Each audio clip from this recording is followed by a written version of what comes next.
Welcome. आज की इस वीडियो में मैं आपसे बात करूंगा कि हमने गिट बैश को वीएस कोड के साथ इंटीग्रेट क्यों किया है।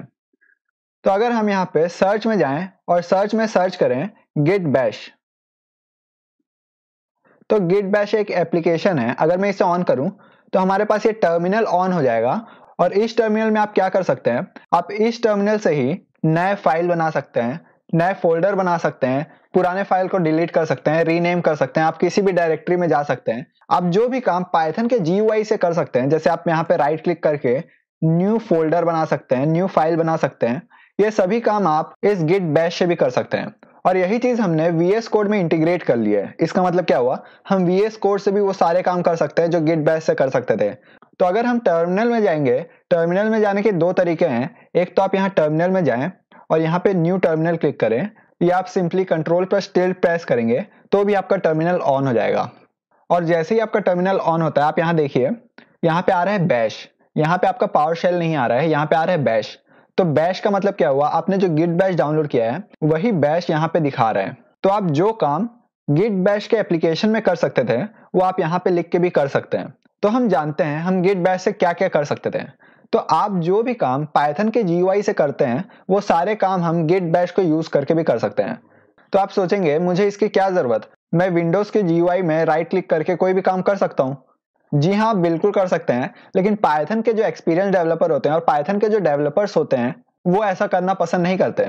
वो क्या करते हैं, वो यहीं पे कमांड लिखते हैं और जल्दी से जल्दी फाइल को क्रिएट करते हैं, डिलीट करते हैं और रीनेम करते हैं। तो वही सारे चीज आपको मैं इस वीडियो में करना सिखाऊंगा। तो अगर अभी आपको पता करना है कि आपका वीएस कोड कौन से फोल्डर में ओपन है, तो आप उसे दो तरीके से कर सकते हैं। एक तो आप यहाँ पे जाएंगे एक्सप्लोरर में और यहाँ पे आपको पता चल जाएगा कि आपका वीएस कोड कौन से फोल्डर में ओपन है। तो आप यहाँ देख सकते हैं आपका यूट्यूब पाइथन के फोल्डर के अंदर खुला हुआ है और यूट्यूब पाइथन के फोल्डर में जितने भी फाइल और फोल्डर्स हैं आप उनको एक्सेस कर सकते हैं। और दूसरा तरीका है, आप यहाँ पे कमांड को यूज कीजिए। तो मैं सबसे बेसिक कमांड से शुरू करता हूँ। सबसे बेसिक कमांड है pwd।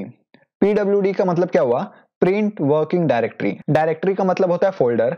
तो अगर मैं यहाँ पे एंटर प्रेस किया तो ये देखिए हमारे पास क्या आ रहा है, F drive YouTube Python folder. तो आप यहाँ देख सकते हैं हम यूट्यूब पाइथन फोल्डर के अंदर ही हैं। और अगर हमें देखना है कि हमारे पास इस फोल्डर के अंदर कौन कौन से आइटम प्रेजेंट हैं, तो हम उसे कैसे देख सकते हैं, हम यहाँ लिखेंगे ls का मतलब लिस्ट। तो अगर मैं यहाँ एंटर प्रेस करूंगा तो यहाँ पे जितने भी फाइल और फोल्डर है उनके हमारे पास लिस्ट आ जाएगी। तो अगर मैं प्रेस किया तो ये देखिए हमारे पास fruit.txt है, न्यू फोल्डर करके एक फोल्डर है, python.py करके एक फाइल है और vs कोड करके एक फोल्डर है और xyz.txt फाइल करके एक फाइल है। तो यहाँ पे आप देख सकते हैं ये सारे चीज प्रेजेंट है। तो हम ये सब काम डायरेक्टली वीएस कोड से कर सकते हैं। और आगे चल के आप जो बड़े बड़े प्रोजेक्ट बनाएंगे तो आप खुद पसंद नहीं करेंगे कि फाइल एक्सप्लोरर में जाएं और फिर से नया फाइल बनाएं। तो आप क्या करेंगे, आप डायरेक्ट यहाँ पे कमांड लिखेंगे और उस फाइल को यूज करेंगे। तो हमने अभी तक दो कमांड के बारे में देख लिया। एक है pwd, जिससे हमें कौन से डायरेक्टरी में हमारा वीएस कोड ओपन है वो पता चलता है, प्रिंट वर्किंग डायरेक्टरी। और उसके बाद हमने लिस्ट कमांड को देखा, जिससे हमें पता चलता है कि हमारे इस फोल्डर में कौन कौन सा फाइल प्रेजेंट है। तो अब हमें अगर मान के चलिए आपको एक फोल्डर बनाना है, तो आप फोल्डर कैसे बना सकते हैं, आप जीयूआई से कैसे कर सकते हैं। आप यहाँ राइट क्लिक करेंगे, न्यू में जाएंगे, न्यू में जाने के बाद यहाँ पे आप फोल्डर में जाएंगे और फोल्डर का नाम दे देंगे कुछ। तो मैं यहाँ पे नाम देता हूँ XYZ। ओके, तो आपका यहाँ पे फोल्डर बन चुका है। तो अगर आपको यही काम टर्मिनल से करवानी है तो आप कैसे करेंगे, तो उसके लिए आपके पास एक कमांड है mkdir। इसका मतलब क्या हुआ, मेक डायरेक्टरी। और उसके बाद आप स्पेस प्रेस करेंगे और उसके बाद डबल कोट्स के अंदर आप वो फोल्डर का नाम लिखेंगे जिसे आपको क्रिएट करना है। तो अगर मुझे क्रिएट करना है नेम लिस्ट करके मुझे एक फोल्डर बनानी है, तो मैं यहाँ पे एंटर प्रेस करूंगा और ये देखिए हमारे पास नेम लिस्ट करके एक फोल्डर बन चुकी होगी। तो ये देखिए हमारे पास नेम लिस्ट करके एक फोल्डर बन चुकी है। पर आपको यहाँ ध्यान रखना है कि आप यहाँ पे जो भी चीज नाम लिखेंगे वो डबल कोट्स के अंदर लिखेंगे। अगर आप डबल कोट्स के अंदर नहीं लिखेंगे और मैं यहाँ लिखता हूँ mkdir और मैं एक फोल्डर बनाना चाहता हूँ नेम लिस्ट 2, तो मैं यहाँ लिखता हूँ नेम लिस्ट 2 और मैं अब अगर क्लिक करूंगा तो आप यहाँ ध्यान दीजिए, यहाँ पे 2 नाम का अलग फोल्डर बन गया है, नेम नाम का अलग फोल्डर बन गया है और लिस्ट नाम का अलग फोल्डर बन गया है। लेकिन हम ये नहीं चाहते थे, हम चाहते थे नेम लिस्ट 2 करके एक फोल्डर बने जिसमें एक ही फोल्डर हो।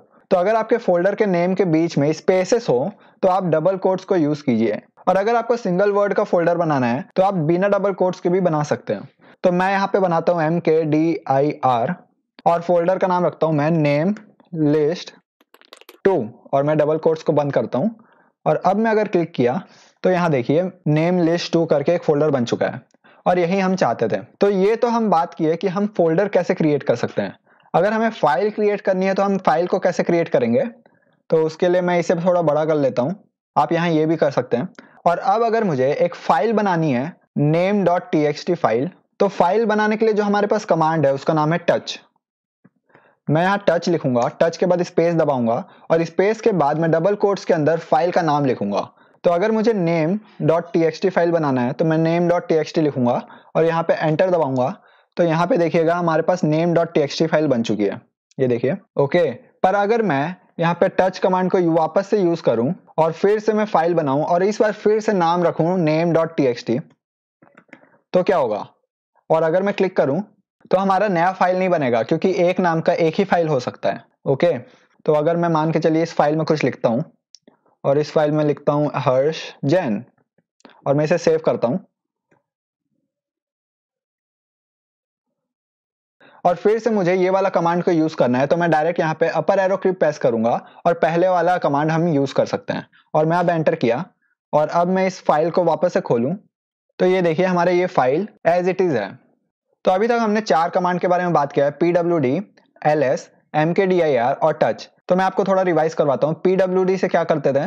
प्रिंट वर्किंग डायरेक्टरी, तो ये अपना करंट वर्किंग डायरेक्टरी को प्रिंट करके देता था। और उसके बाद हमने LS कमांड यूज किया है। LS कमांड हमारे पास लिस्ट दे देता था जो जो फाइल या फोल्डर हमारे पास प्रेजेंट है। और उसके बाद हमारे पास MKDIR कमांड था जिससे हम न्यू डायरेक्टरी बनाते थे। और उसके बाद हमारे पास टच कमांड है जिससे हम न्यू फोल्डर बनाते हैं।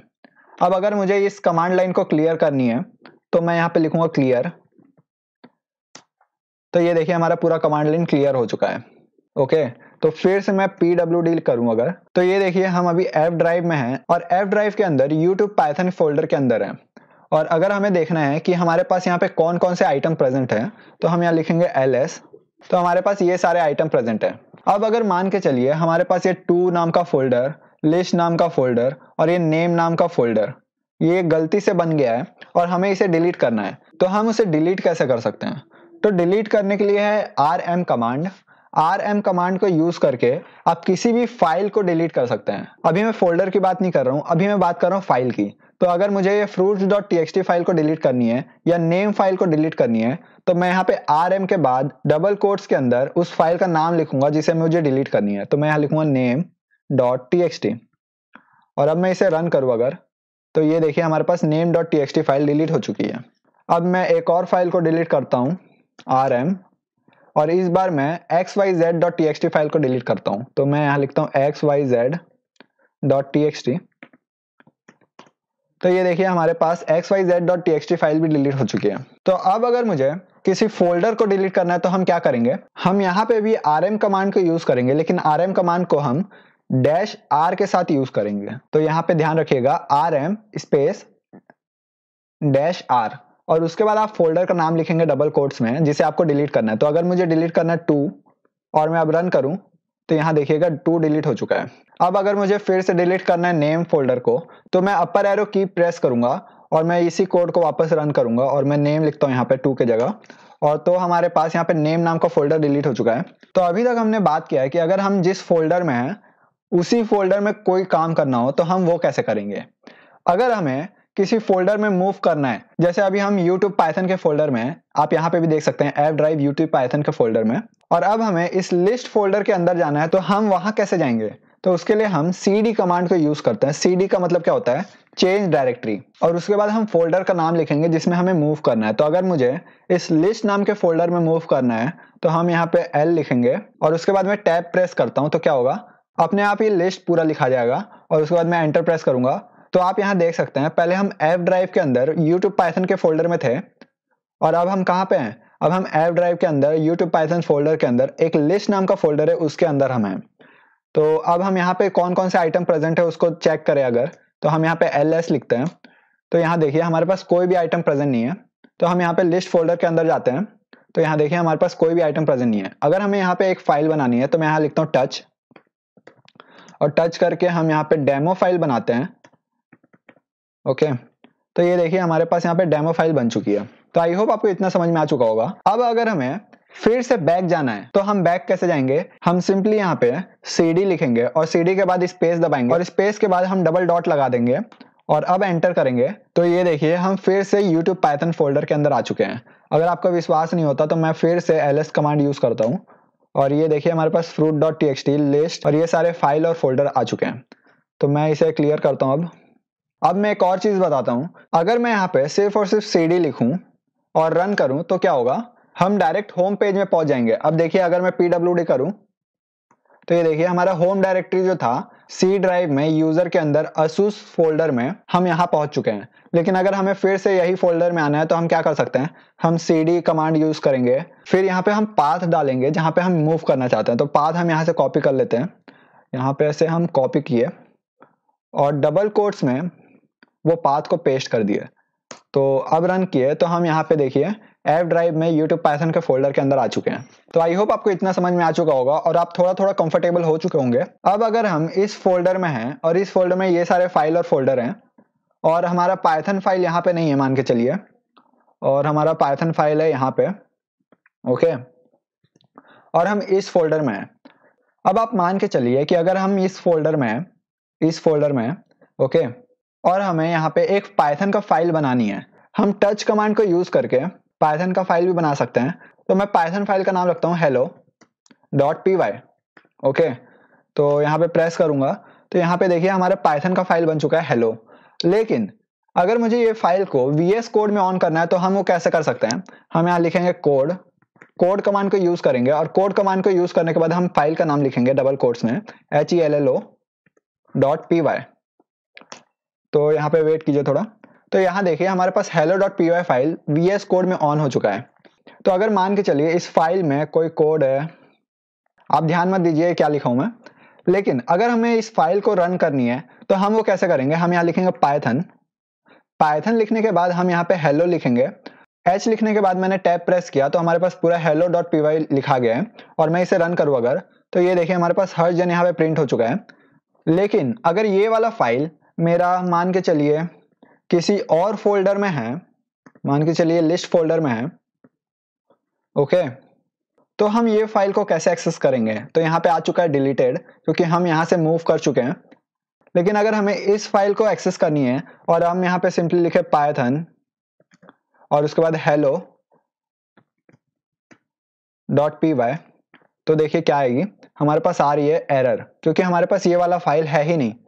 तो अगर हमें ये फाइल को एक्सेस करनी है तो पहले हम CD कमांड को यूज करके लिस्ट फोल्डर के अंदर जाएंगे, ओके, और उसके बाद यहाँ पे ls कमांड को यूज करके देखेंगे कौन कौन सा फाइल और फोल्डर प्रेजेंट है। तो हमारे पास यहाँ पे hello.py फाइल है, तो हम यहाँ पे लिखेंगे पाइथन और उसके बाद लिखेंगे हेलो और एंटर करेंगे तो हमारे पास यहाँ पे हर जन आ चुका है, मतलब ये वाला फाइल प्रिंट हो चुकी है। ओके, तो हम ऐसे किसी भी फाइल फोल्डर के अंदर मूव कर सकते हैं। अब मैं एक लास्ट चीज आपको बताता हूँ, अगर आपको किसी भी फाइल या फोल्डर का नाम चेंज करना है और आपको रीनेम करनी है तो आप वो कैसे करेंगे, आप यहाँ पे mv कमांड को यूज करेंगे। ओके, तो यहाँ पे मैं यूज करता हूँ mv और मान के चलिए मुझे hello.py फाइल को hi.py फाइल बनाना है, तो मैं यहाँ पे लिखूंगा पहले hello.py और उसके बाद मैं यहाँ पे डबल कोट्स के अंदर लिखूंगा hi.py। तो इससे क्या होगा, हमारा जो hello.py फाइल है वो hi.py फाइल में चेंज हो जाएगा। अगर मैं इसे रन करूं तो यहाँ देखिए hi.py फाइल नाम हो चुका है इसका।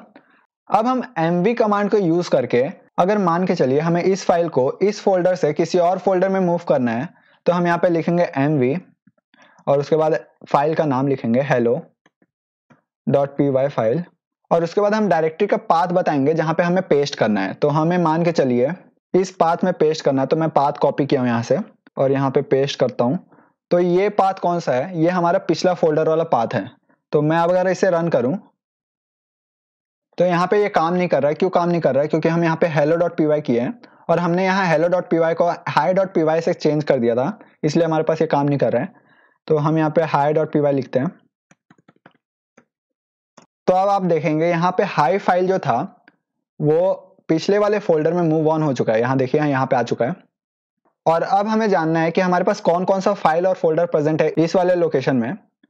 तो हम उसे ls कमांड को यूज करके देख सकते हैं। तो आई होप आपको ये वीडियो पसंद आया होगा और आपको इस वीडियो से काफी ज्यादा नॉलेज मिली होगी कमांड लाइन को यूज करने का, और अब आप रेडी हैं चैप्टर 1 में मूव ऑन करने के लिए। तो अगर आपको ये वीडियो पसंद आया हो तो प्लीज इस वीडियो को लाइक कीजिए। Thank you for watching this video and please like my video and subscribe to my channel for more quality content.